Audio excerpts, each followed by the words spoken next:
So hello everyone. Welcome if you are new to the channel, and welcome back if you love me. I love you too. We're doing a quick introduction just in case you are new here or to readings in general.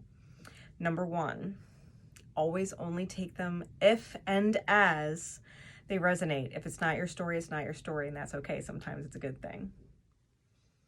Two, don't get hung up on gender.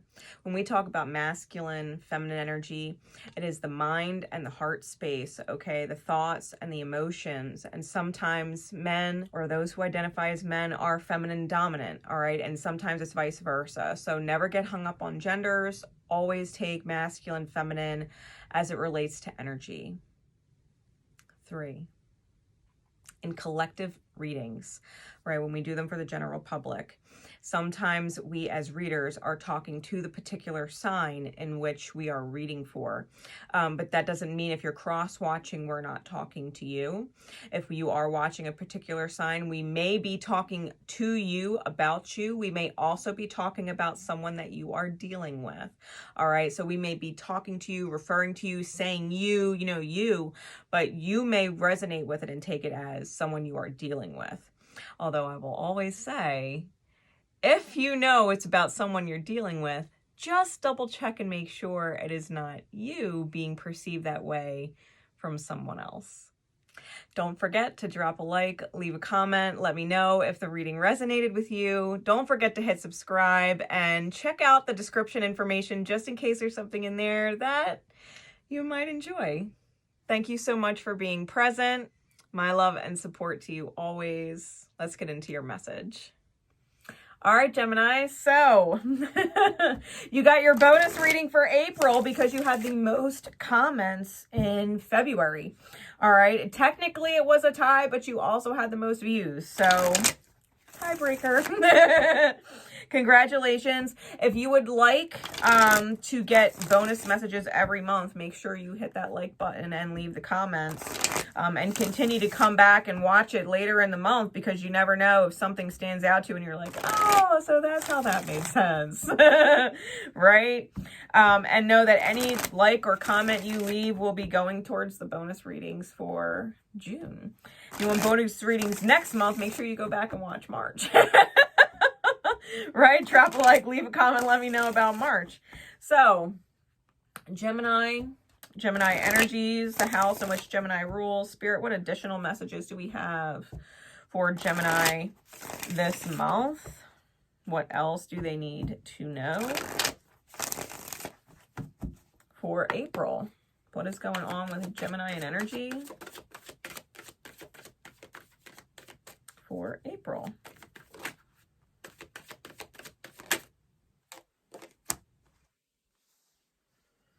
Seven of Wands, Seven of Cups.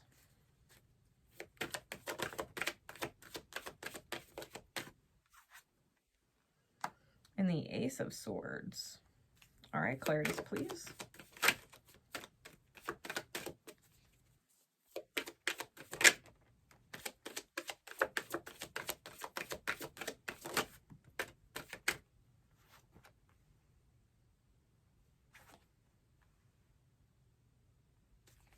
Maybe one more.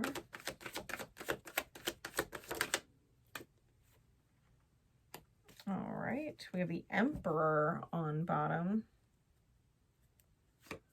with the Hierophant on top. Well,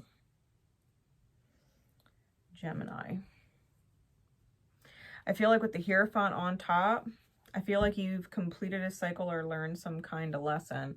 I think you're coming into your masculine power and choosing to move forward from something, possibly a soulmate, where there was a lot of illusion, especially if you're living with them or their family, and you may have poured a lot into it.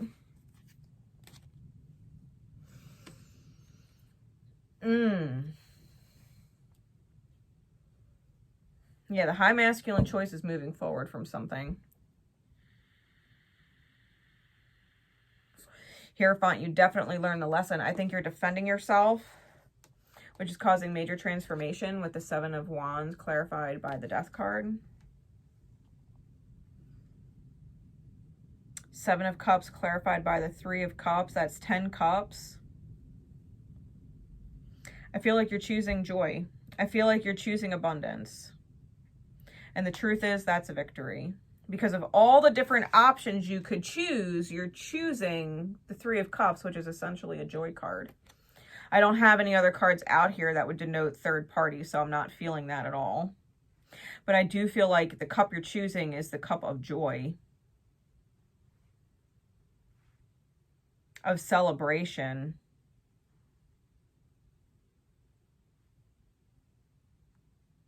Something that you can actually be proud of choosing. And with the Ace of Swords clarified by the Six of Wands, the truth is it is a victory. It is a win. All right. It's a high energy choice. It's a lesson learned, right? The Hierophant is a lesson learned and a high masculine choice, tops and bottom of the deck. So what else do we have going on with Gemini in April?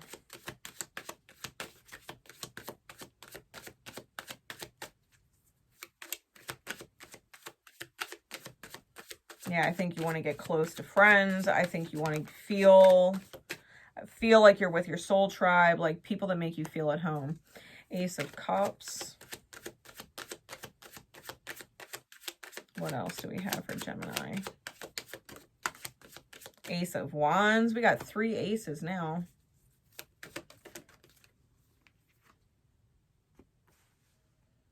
Yeah, 5 of Swords in reverse. Empress in reverse.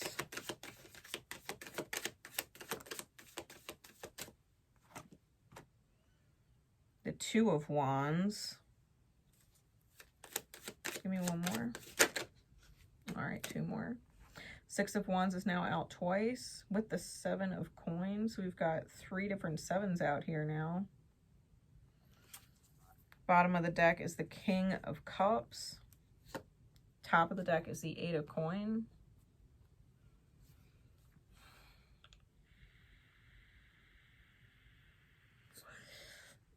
I'm not going to lie, Gem.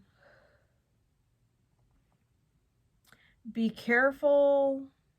Just be careful with this Empress in reverse, clarified by the Ace of Cups.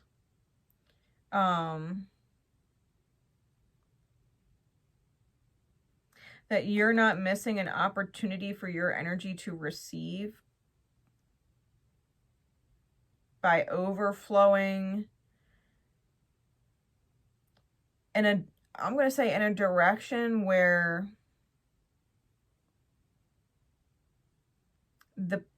the past hasn't been properly closed. Like you might be so excited to move forward, so excited to choose happiness, so excited to choose joy and abundance, right? Feeling really good that you don't necessarily close the previous chapter correctly. Ace of Wands with the 2 of Wands. Yeah, the victory, really, we got the victory card with the failure card. With the 5 of Swords, the defeat card in the reverse. So I feel like you're moving ahead in the right direction. But make sure that you close the previous one out correctly. I think the King of Cups with the Ace of Swords under that is exactly that. Like if you want to ground in the highest manifestation, then understand there's a high lesson that goes along with it. And you don't want to miss an opportunity with a soulmate that would cause that 8 of Swords energy later.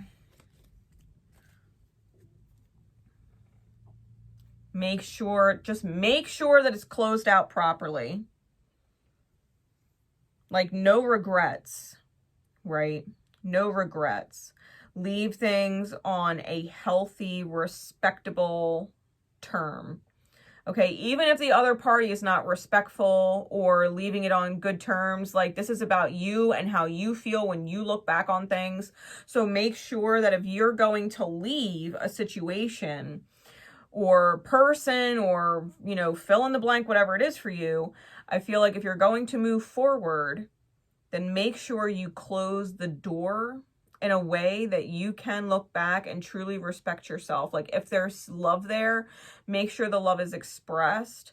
And if you're grateful for the experience that you had with them, even if it's not the experience you want to continue in, like express gratitude for the experience. You know what I mean? Like don't just leave like high and dry, like, yeah, I'm moving on. This is what, I'm not happy here and I'm just going to continue in a different direction. Like, and that's all well and good, but put yourself in the other person's shoes because they've invested time and energy in you as well. Even if it didn't work out, even if there was some kind of incompatibility that couldn't be reconciled, like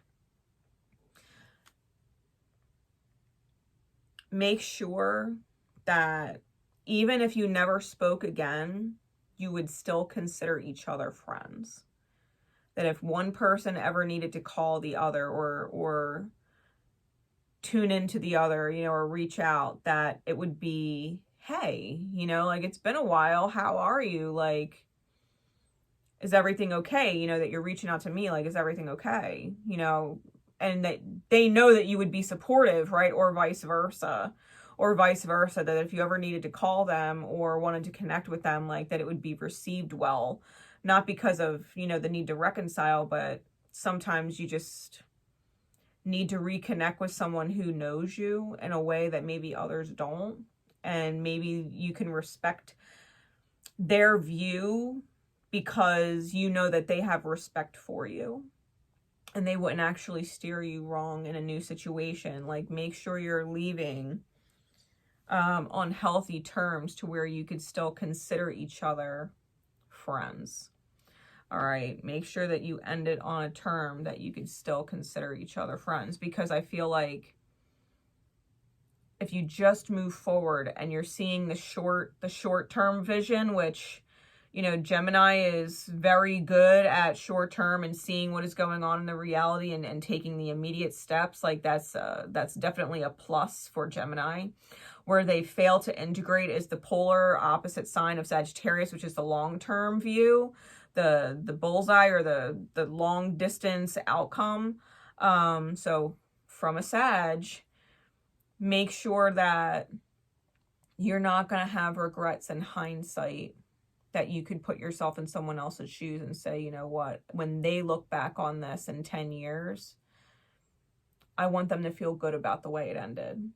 I don't want them to not have closure. You know what I mean? Proper closure. So if you're going to move forward, that's all well and good. I think it's the right choice. Choosing your own joy, choosing your own, you know, reason to celebrate and feel happy about life.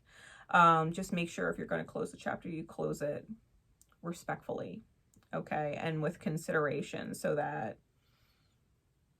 you can still be friends in soul, even if you're not necessarily talking every day and like friends in real life, right?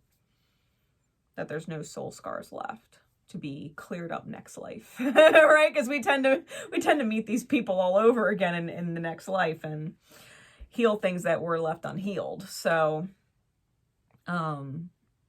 yeah, close it out with soul respect, okay? And that is your additional message for April. Thank you so much for tuning in, and I will see you next time.